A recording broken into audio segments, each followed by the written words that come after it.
Jelang musim Lebaran 2026, Jasa Marga memprediksi sebanyak 3,6 juta kendaraan akan meninggalkan Jabodetabek seiring dengan panjangnya libur Idul Fitri tahun ini. Keamanan dan kenyamanan pengguna jalan tentu harus menjadi prioritas menyambut lonjakan arus pengendara pada momen Lebaran mendatang. Lantas seperti apa persiapan Jasa Marga? Kita akan membahasnya bersama Rifan Ahmad Purwantono, Direktur Utama PT Jasa Marga yang sudah hadir di studio sore hari ini. Terima kasih Pak Rifan sudah hadir. Selamat sore, Mas. Di newsroom. Pak, kalau kita lihat sama-sama kan 3,6 juta kendaraan akan keluar dari Jabodetabek nih gitu ya. Kalau dari perhitungan ataupun proyeksi Jasa Marga, apakah data itu akan kira-kira bertambah nih di musim mudik Lebaran tahun ini? Ya, jadi 3,6 ini adalah bagian dari prediksi. Prediksi ini dengan kematangan media yang kita gunakan adalah satu, kamera yang kita kelola sendiri, yang kita tingkatkan menggunakan Intelligent Traffic Analysis, jadi jumlahnya akurat, kemudian dikomparasi dengan radar yang tersebar juga, dan dilihat dari trennya. Baik. Jadi 3,6 ini dibanding normal, itu pertumbuhan adalah 12%. Oke, dari tahun 2025. Tetapi kalau dibanding dengan tahun lalu, itu normal, tahun lalu hanya 1,4%. Oke. Dan pembagian atau distribusinya adalah dari total 3,6 ini 50%-nya adalah ke arah timur, yaitu menuju Trans Jawa sampai dengan Bandung. Ya. Kemudian 30%-nya atau 29, sekian ini adalah ke Perak, dan sisanya adalah ke Bogor. Nah, tetapi yang menarik adalah ketika 50% ke arah Trans Jawa itu, timur itu dibagi lagi. Nah, 57%-nya ke arah sampai dengan Jawa Timur, 43%-nya ke Cipularang atau ke Bandung. Nah, ini yang krusial pasti akan di titik pembagian di wilayah timur itu atau di Jakarta Cikampek. Sementara prediksi kembali juga sama komposisinya, hanya yang kembali 3,5 juta diantaranya yang dari Trans Jawa ini tidak langsung kembali secara seluruhnya di dalam H-10 sampai H+10. Masih ada yang mungkin kan tidak langsung pulang, menunggu 1 bulan dan sebagainya. Sehingga inilah distribusi atau prediksi yang kami sampaikan juga ke Pak Menteri Perhubungan maupun dengan kepolisian dalam ini Korlantas, prediksi perhitungan dari normal maupun prediksi pada saat Lebaran yang tahun lalu maupun dibanding juga dengan Nataru tahun 2026 kemarin. Baik, sebelum kita bahas terkait dengan koordinasi Jasa Marga dengan stakeholders lain dalam antisipasi lonjakan kendaraan di ruas tol, tadi Pak Rifan sempat menyebutkan terkait dengan simpul-simpul kepadatan yang mungkin akan terjadi pada libur Lebaran nanti. Sejauh ini dengan adanya simpul-simpul yang sudah diprediksi tersebut, antisipasi dari Jasa Marga kan seperti apa Pak Rifan? Ya, ada beberapa yang harus kami sampaikan termasuk kepada masyarakat terhadap seluruh rangkaian ruas di Jasa Marga Group ini yang berpotensi kepadatan. Kita berharap kepadatan ini bukan dalam kategori macet ya, masih bisa berjalan dengan kecepatan yang masih merasa nyaman. Salah satu yang sering terjadi adalah ketika dari MBZ turun dari 47 sampai dengan 70. Nah, inilah yang paling sering.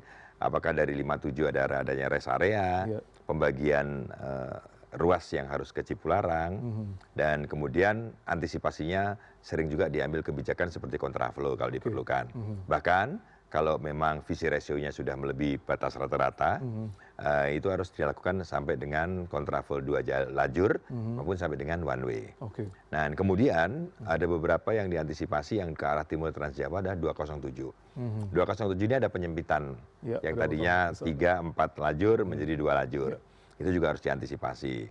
Dan selanjutnya hampir tidak ada permasalahan selama perjalanan, kecuali nanti sampai di setelah 414 Kali Kangkung, masuk di Salatiga, biasanya rest area. Karena masyarakat ingin masuk rest area, karena perjalanan gitu ya. Ingin cepat, kadang-kadang tidak sabar untuk antri masuk rest area, parkir di pinggir jalan. Nah, itu menjadikan macet. Dan ini sudah semua diantisipasi, lebih dari 500, baik dari patroli, kemudian Kamtib, sampai derek pendukung maupun juga ambulan, kami semua standby di seluruh ruas Jasa Marga Group.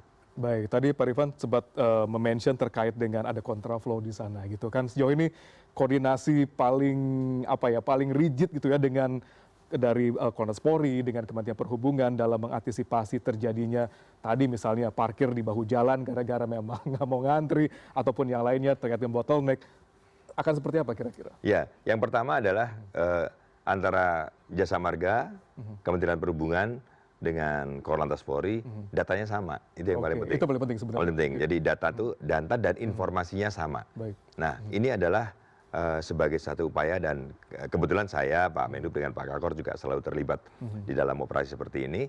Dan kesamaan data itu adalah kesamaan mengambil keputusan. Jadi tidak ada yang susah, tidak ada yang sulit ya. Semua bisa dilakukan dengan baik. Nah, diantaranya misalkan kita melihat contoh pada saat traffic cukup tinggi di katakanlah kalau menggunakan bahasa kepolisian itu ada namanya peningkatan kepadatan begitu ya, atau kebangkitan di 47 yang turun dari EBZ yang ketemu dengan Japek yang bawah. Nah ini juga harus diantisipasi bahwa dari 47 makanya sampai konstruksi jalannya kita siapkan. Kita siapkan di MCB-nya kita bisa buka. Sehingga pada saat MCB-nya dibuka, pada saat diperlukan kontraflow bisa dilakukan dengan baik. Dan persiapan ini tidak dilihat ketika padat, kita akan melihat dulu dari MBZ dan Japek bawah, dari sejak kilometer 5 ya teman masuk ke MBZ itu kondisinya seperti apa. Nah itulah kemudian dari kamera, visi ratio, dan kemudian menggunakan informasi yang kita miliki, selalu kita koordinasi. Dan ketika sama dengan kepadatan dari 57 sampai 70 dibuka, maka nanti akan masuk ke beberapa UJT yang lain kan, mitra kita dan sampai dengan 414. Nah ini juga kepolisian ikut sama mengambil keputusan. Nah interaksi yang seperti ini nih sangat harmonis gitu ya dilakukan dan kami berharap ini akan terus terjaga ya sehingga ada satu keseragaman. Contoh misalkan dalam hal ini pemimpinnya adalah Pak Menhub. Tapi yang melakukan pengambilan keputusan atas rekayasa lalu lintas adalah Korlantas. Nah ini semua disiapkan karena apa? Karena contoh ini memasuki di bulan pertama puasa nanti, kami sudah harus melakukan tactical floor game. Tactical floor game ini adalah melibatkan seluruh ruas jalan tol, seluruh Dirlantas Polda maupun juga Polres. Itu kayak simulasi berarti? Iya betul. Saya lihat contoh kepadatan harus dilakukan apa. Apa kemudian one way adalah secara total atau one way sepenggal. Bagaimana juga mengantisipasi arus balik seperti itu. Jadi kalau di bahasanya adalah cara bertindaknya atau CB-nya sudah ditentukan. Sudah termapping nih dari awal. Sudah termapping sehingga plan A, plan B, plan C-nya sudah ada di dalam tactical floor game ini dan atas koordinasi ini yang dipimpin oleh Kak Korlantas dalam operasinya. Baik. Apakah dimungkinkan akan dibuka jalur fungsional tertentu nih untuk mengantisipasi peningkatan kepadatan? Ya jadi memang dalam tahun 2025 yang lalu kita mengembangkan beberapa ruas baru di mana beberapa seksi sudah siap. Salah satu adalah contoh sekarang ada seksi yang dibuat dengan satu lajur yaitu Japek 2 Selatan. Japek 2 Selatan ini diperuntukkan untuk arus pada saat balik dari Bandung. Supaya tidak menumpuk kepadatan di 66, kemudian akan dilewatkan dari Sadang, Sadang akan sampai dengan Setu atau Jor 2. Jadi langsung nyambung. Dan ini pertama ini akan menyingkat waktu ya, karena tidak perlu sampai ke pemudik harus tahu informasi ini. Betul. Dan kemudian tidak perlu melingkar ya atau memutar. Nah ini kemarin kami juga kerjasama, ini satu ya, ini adalah termasuk dengan Google kita juga serahkan informasi ini gitu ya, bahwa ini harus kita mapping bahwa alternatif supaya rekomendasinya pun sama dengan rekomendasi yang diberikan oleh Jasa Marga. Berikutnya kalau masuk ke Semarang, ke Bawen, itu ada satu kondisi kepadatan yang sangat sempat stuck gitu ya, antara Bawen ke Ambarawa. Ini memang pendek cuma 6 kilo, tapi melewati pasar, melewati agak cukup padat. Dan kemudian di Jogja Bawen ini, seksi 6 ini sudah bisa difungsikan. Jadi sudah melewati Ambarawanya. Sangat memungkinkan masyarakat yang mau ke Temanggung, bisa ada opsi ke daerah sekitarnya itu bisa melewati itu dan tanpa merasakan kemacetan. Maju lagi, kita dulu ingat tentang Prambanan. Nah sekarang Prambanan sudah difungsikan. Sekarang masuk lagi ke wilayah DIY, yaitu wilayah yaitu Purwomartani. Jadi ini justru masyarakat yang mau ke Jogja sudah lebih lancar lagi, sudah masuki ke DIY. Dan terakhir adalah Besuki. Besuki ini kalau masyarakat yang dari Surabaya mau ke Banyuwangi, sekarang ini sampai di Gending. Gending itu adalah setelah Pasuruan, Probolinggo, Gending. Nah ini akan melewati ada Paiton sampai dengan Besuki. Jadi satu seksi yang kami bangun di seksi 3, yaitu betul-betul membelah gunung, ya, membelah bumi, ya karena itu adalah Paiton, kawasan Sutet dan sebagainya, yang sekarang dalam finalisasi elevatednya dan bisa digunakan. Dan dipastikan nanti bisa digunakan untuk masyarakat yang ke Banyuwangi, ke Situbondo, bisa melalui itu. Jadi 4 fungsional sudah siap mulai difungsikan dan gratis. Untuk membreak peningkatan kepadatan di sini. Yeah. Nah, tapi ada satu pemandangan yang cukup familiar ketika kita jelang arus mudik di Lebaran ini, Pak, di mana tidak hanya angkutan atau mobil pribadi dan juga bus saja yang di jalan tol, tapi juga keberadaan truk ataupun juga angkutan barang dengan kondisi yang berlebih. Ini menjadi salah satu yang overload itu yang menjadi salah satu concern kita sebagai pengguna jalan, apalagi ketika akan mudik melewati jalur tol. Pak Rifan, ini kan kita menyambung pertanyaan sebelumnya terkait dengan apabila kita berkendara di jalan tol, apalagi ketika nanti menjelang musim arus mudik dengan lonjakan kendaraan tinggi, tidak hanya mobil pribadi dan juga bus penumpang yang ada di sana, tapi juga keberadaan truk-truk dengan tonase berlebih. Kita bilangnya odol. Truk-truk ini memang kalau ngelihat dari belakangnya aja kita udah khawatir sebenarnya gitu Pak. Gitu. Nah, sejauh ini dari odol sendiri itu pasti arahnya terkait dengan SKB Pak. Ada keputusan ditetapkan di sana oleh Kementerian Perhubungan. Sejauh ini dari Jasa Marga dengan SKB ini akan seperti apa Pak? Ya, pada prinsipnya kami kan mengikuti apa yang di SKB itu. Tetapi yang lebih penting adalah makna dari SKB itu bukan pelarangan terhadap logistik. Baik. Pemahamannya adalah sumbu 2 masih bisa dilakukan, pengiriman dengan melakukan sumbu 2. Jadi distribusi logistik sih masih bisa dilakukan. Baik. Tetapi yang paling penting adalah alasan keselamatan.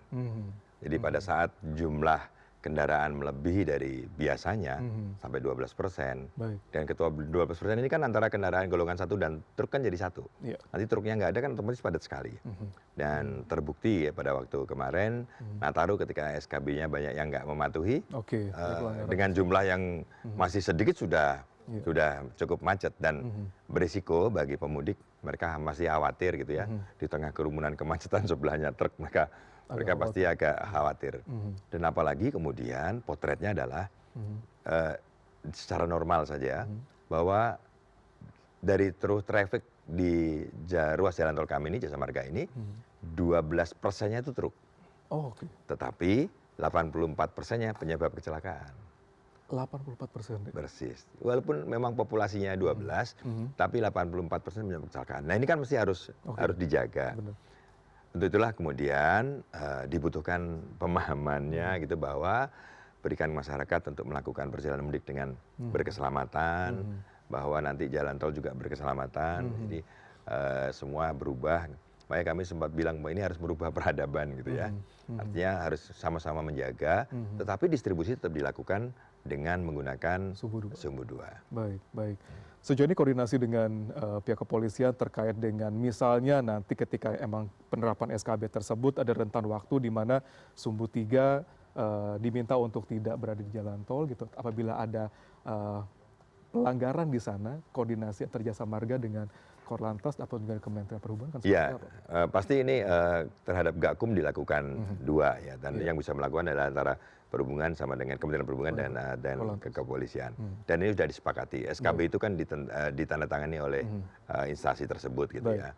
Dan dengan menggunakan teknologi yang kami miliki, baik menggunakan with and motion, kemudian memotret kameranya adalah sebetulnya sebagai pembuktian gitu bahwa masih banyak yang lewat dan sebagainya bisa digunakan sebagai bagian dari ngambil keputusan. Yang berikutnya juga termasuk patroli.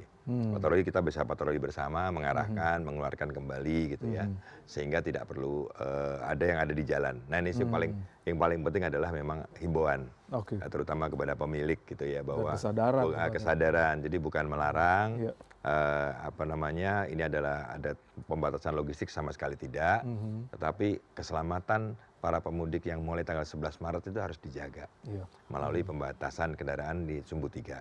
Dan yang dibatasi kan Sumbu 3. Sumbu 3. Sumbu 2 kan tetap bisa dilakukan. Sumbu 3 ke atas ya. Artinya Sumbu 2 itu masih bisa dilakukan dan tidak ada larangan. Masih bisa melakukan distribusi dengan baik di seluruh ruas jalan tol. Baik. Tapi juga terkait dengan logistik dan distribusi logistik ini adalah memiliki ketetapan tertentu, Pak, dalam tonase beban yang bisa dipikul oleh sumbu truk dengan sumbu 2 ini gitu. Nah, apabila Jasa Marga melihat adanya praktik truk dengan muatan berlebih, ketinggian yang mungkin berlebih gitu ya. Truk odol kita tahu sama-sama, sejauh ini bagaimana upaya antisipasi misalnya di awal? Ya memang overdimension, overload ini perlu edukasi ya. Terutama memang pasti berdampak tadi si keselamatan. Dalam semua hal, contoh begini, hari ini fenomena yang paling masuk banyak adalah masalah jalan rusak. Jalan rusak itu karena memang hujan yang lama dan kemudian beban kendaraan yang melebihi dari seharusnya. Apa yang terjadi adalah bahkan usia dari jalan itu yang seharusnya 10 tahun bisa turun sampai 1,5 tahun, gitu. Dan dihantam terus. Betul, dan terus kerusakan. Jadi ini kan kami juga merasakan ini di satu bahwa ketika dampak dari merasakan terganggu gitu ya. Karena di sisi lain memang harus mendukung terhadap logistik, tetapi apa dampaknya? Kecelakaan gitu yang disebabkan oleh berlubang dan sebagainya, jalan berlubang. Terus kemudian line hogger yang kecepatan yang tidak seharusnya, mengambil bahu jalan gitu. Jadi banyak faktor yang di situ. Dan kerusakan jalan udah pasti. Nah ini kemudian kami dengan Kementerian Perhubungan kemarin juga berpikir mesti harus ada cara yang baik dengan mengidentifikasi gitu ya. Karena jalan tol ini kan sebetulnya bukan dari mulainya gitu. Dia udah ada di jalan, melewati jalan nasional dulu gitu. Nah himbauan ini adalah contoh ketika sekarang ini kami memiliki wait and motion. Jadi wait and motion itu untuk melihat bahwa ketika ada satu truk yang overload, overdimension, ke capture tuh. Ke capture, baik cara kameranya maupun ada RFID. Karena sekarang beberapa truk diwajibkan, ada bukti lulus uji emisi atau Blue ada RFID-nya. Dan ini ke monitor. Ini sebetulnya karena kami melihat faktor tadi, dari 12 itu 84% kecelakaan dan 77% adalah pengemudi. Dan yang menarik lagi bahwa dalam tahun 2025, 277 gerbang tol kami ditabrak oleh truk. Dan mostly 277 kali ditabrak dan semua overdimension dan overload. Untuk meminta pertanggungjawabannya dengan 277 kasus itu seperti apa Pak Rifan? Ya sampai sekarang sih belum ada yang bertanggung jawab ya. Artinya Berarti ditanggung oleh Jasa Marga. Artinya ini kan harus diedukasi. Nggak bisa begini terus gitu kan. Ini yang terus kami juga ini harus ada gakumnya. Tapi ketika gakum nanti kan ini juga kita biasanya unsur pengemudian dan sebagainya. Harusnya kita mulai menyadarkan pemiliknya. Nah ini mau tidak mau bahwa nanti kami akan menambahkan wait and motion-nya. Nah kemarin BPJT juga sudah meminta Kementerian PU kan menambahan. Jadi mau zero odol itu nggak bisa dilakukan Mas kalau tidak ada cara-cara yang secara sistem atau menggunakan teknologi yang bisa melihat pelanggaran seperti apa. Begitu juga himbauan kami juga bahwa pusat industri pun harus mempunyai wait and motion atau jembatan timbang yang sekarang lebih simpel, lebih gampang. Gitu. Kalau dulu kan harus keluar dulu gitu. Sekarang enggak. Keluar dulu, timbang bridge dulu, itu udah lagi. berapapun kecepatannya kan akan termonitor. Ditambah dengan ada wait and motion kami dengan menggunakan lidar. Jadi lidar itu langsung bisa melihat komposisi kendaraannya, overdimension apa enggak gitu. Jadi ke capture gitu. Jadi sekarang teknologinya sudah bisa di-capture seperti itu. Dan kami kemarin juga memberikan masukan data ini kepada baik dengan Kementerian Perhubungan maupun Korlantas. Ini loh faktanya ada berapa jenis truk, berapa yang melewati, bahkan termasuk kemarin ketika ada SKB, berapa kendaraan truk yang melanggar pada saat SKB juga ada. Dan kami sebutkan nama perusahaan truknya apa saja gitu kan, karena kan di-tag kan. Nah sebetulnya sekarang memang dalam edukasi, literasi atau memberikan informasi ini baik kepada masyarakat ya. Selanjutnya harusnya gakum. Akhir penindakan di sana supaya bentuk antisipasi Pak, jika terjadi hal yang tidak diinginkan terutama ketika nanti mudik. Terutama dampaknya pasti keselamatan. 277 kasus truk menabrak gerbang tol. Iya. Di 2025 saja. Iya. Pak Rifan, ini kan tadi banyak kita menyinggung terkait dengan teknologi yang dipakai oleh Jasa Marga gitu. Mungkin tidak hanya terkait dengan penentuan bahwa ada kelebihan batas di sana, jenis truk yang melintas di sana, tapi juga informasi-informasi terkait dengan kenyamanan dan kemudahan kita sebagai masyarakat yang akan melaksanakan mudik nanti di 2026 ini sendiri. Dari Jasa Marga ada teknologi apa yang bisa diakses masyarakat memudahkan kita untuk bisa? Ada dua atau teknologi pendukungnya. Iya. Yang pertama adalah secara operasional. Baik. Secara operasional kami memiliki namanya Jasa Marga Toll Road Command Center. Oke. Itu atau kami singkat dengan JMTC. Oke. JMTC ini ada di Jati Asih dan JMTC ini mengendalikan 3.000 kamera dan kemudian kamera ini juga sudah beberapa yang sudah menggunakan ITA. Tadi saya sampaikan Intelligent Traffic Analysis. Kemudian juga dengan radar, jadi pengambilan keputusan, memonitor terhadap apakah masyarakat ada yang lagi parkir di pinggir di bahu jalan, itu kan harus diingatkan atau ada gangguan yang harus disupport atau dibantu gitu ya. Dan termasuk beberapa pengambilan keputusan ini kan ada di dalam JMTC ini.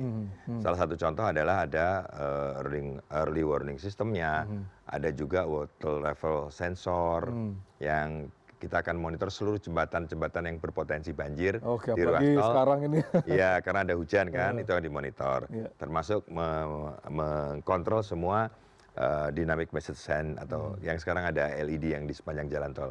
Itu memberikan informasi tentang arrival, cuaca seperti apa. Nah, JMTC ini adalah satu command center yang mengendalikan seluruh ruas sebesar 1.295 dan aktif ya, baik dari secara otomasi menggunakan call center 14080 yang insya Allah nanti Maret kita akan ganti menjadi 133. Oke, 133 ada perubahan. Ya, ada perubahan dan kemudian juga termasuk respon baik radio analognya. Di samping untuk melakukan operasionalnya, kami juga mengenalkan namanya aplikasi Travoy. Oke. Nah, Travoy ini adalah... Saya ada Pak kalau Travoy. Wah, alhamdulillah, terima kasih. Betul, merasakan sendiri kan? Saya sendiri Pak. Nah, saya boleh liatin kali kamera ini kayak Travoy. Ini Travoy. Sebagai pengguna jalan tol. Ini bisa dilihat langsung kamera dan lihat kepadatannya. Dan pada saat dilihat dari kepadatannya, nah boleh dilihat kan? Langsung bisa lihat, mohon izin Mas. Oke. Ini real time ya Pak ya? Real time. CCTV bisa dilihat dari kepadatannya mana yang merah. Dan kemudian langsung kita klik saja. Bisa klik dan bisa melihat live kameranya. Live CCTV di jalan tol, mana ada kepadatan, kemacetan kita bisa antisipasi dari awal nih.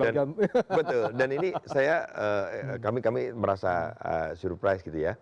Karena ini kan sebenarnya dikembangkan juga cukup lama, tapi di akhir Desember, di akhir November kita upgrade lagi. Kita rejuvenasi, kita perbarui, dan pada saat Nataru kemarin kita uji coba. Salah satu contoh adalah waktu Nataru itu tanggal 24 Desember, waktu downloadnya masih sekitar 600 ribuan lah, 630 berapa gitu ya kira-kira. Yang lihat masih 5.000, masih rendah, dan itu kami melakukan kontraflow dengan trafficnya 201.000. Yang ke arah timur. Cukup lumayan kan 200.000 kan.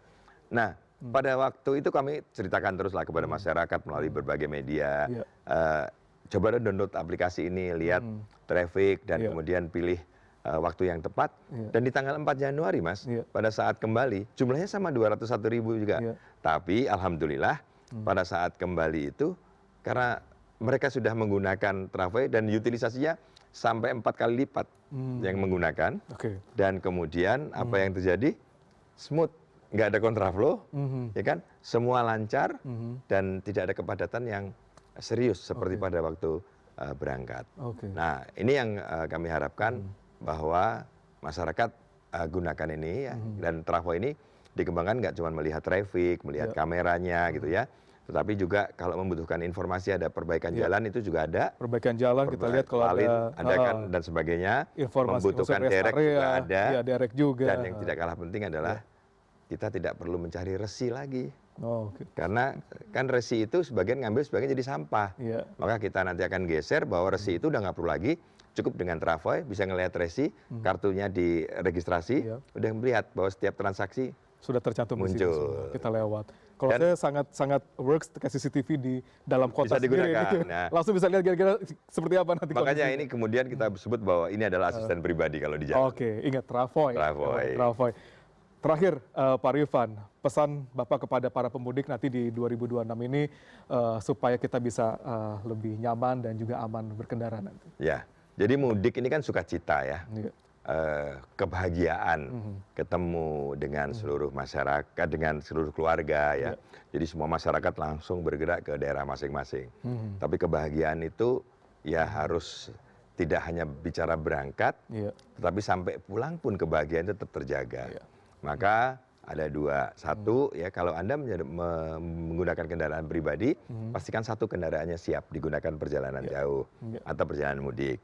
Dari semua fungsinya, jangan nanti dari sekarang dicek dulu bannya, fungsinya. Biasanya kalau mulai sampai akhir atau menjelang Lebaran penuh kan, jadi malah nggak efektif ya. Yang kedua adalah pribadi dari pengemudi itu apakah sudah siap atau enggak, sehat atau enggak. Maka kalau perjalanan cukup jauh ya membawa 2 pengemudi gitu. Nah ini untuk pribadi. Lalu kalau kemudian bagaimana menggunakan angkutan umum yang atau charter gitu ya, kan ada yang sewa. Pastikan bahwa kendaraan dilakukan rem check. Oh, iya. Fungsinya Itu penting, semua. Pak. Betul kan, yang paling sering dilupakan rem check. Iya. Nah, jadi jangan sampai ini kendaraan lama nggak dipakai, tiba-tiba dipakai karena kebutuhan kendaraan tiba-tiba tinggi, dia pakai ya seadanya. Dan pengemudinya juga harus ada cadangan. Jadi dengan disiapkan itu jauh lebih bagus. Yang berikutnya adalah rencanakan perjalanan dengan sangat baik. Kapan berangkat, kapan pulang. Jadi bukan tiba-tiba. Bahkan kalau tadi kami sarankan lihat Travoy. Oke. Bisa Iya, melihat kan kira-kira nanti jam seperti berapa apa kepadatan berangkat gitu ya. gitu. Oke. Sehingga akan melewati seluruh ruas jalan tol juga masih dengan kecepatan yang masih bisa melaju dengan baik gitu ya. Nah, berikutnya adalah taati semua aturan. Jadi taati semua aturan. Nih kalau Kesadaran di sana. kesadarannya, karena kenapa? Contoh misalkan pada saat macet gitu, nggak usah perlu ke kiri ke kanan gitu kan, nggak perlu, tetap di lajur saja gitu.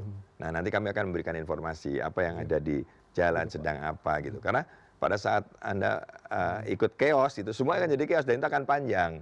Dan biasanya setiap ada kondisi pasti kami akan merespon cepat untuk mengurai, melancarkan kembali. Karena itu sudah bagian dari kewajiban kami. Dan terus kemudian kalau Anda capek gunakan rest area. Karena 62 rest area yang di dalam lajur kami juga akan siap. Dan untuk itu semua perjalanan direncanakan dengan baik ya, taati aturan yang ada dan kemudian akan kembali juga dengan bahagia dan sehat selamat. Aman dan sehat. Terima kasih Pak Rifan sudah hadir di CNN Indonesia Terima kasih sore kembali. hari ini. Harap kita sama-sama Pak, mudik 2026 ini bisa berjalan dengan lancar, aman, Amin, ya, amin. tidak ada kendala apapun, Amin. dan Jasa Marga juga menjadi salah satu jalur untuk kita bisa bertemu dengan keluarga nanti dengan aman, nyaman itu pastinya. Terima kasih. Terima kasih Pak Terima Rifan. kasih Mas, terima kasih.